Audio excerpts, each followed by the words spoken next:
maxaa sababa bidaarta kugu dhalata adoo dhalinyaro ah?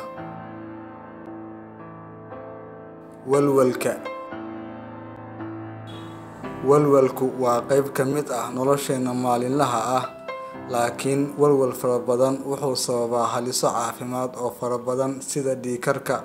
Saynisyahanada ku takhasusay timaha ayaa ku tilmaamay in walwalku uu door weyn ka ciyaaro bidaarta ku dhalata dhalinyarada u dhaxaysa 20 iyo 30 sano.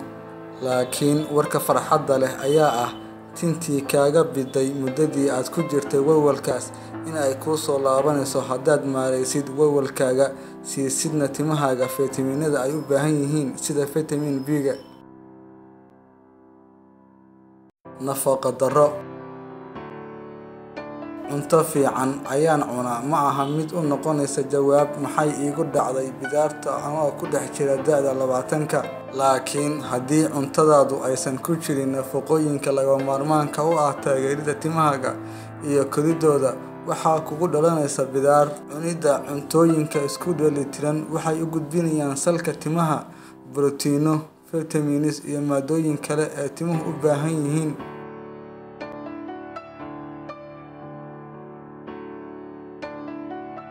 Dhaxaltooyo.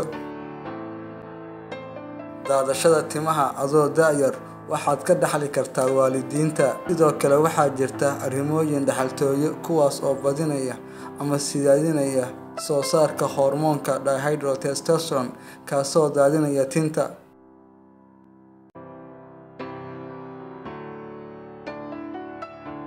Cosmetics-yada. Shaambooyinka oo ay ku xidhan tahay asalkooda walxaha laga sameeyay ayaa sidoo kale daadiya timaha.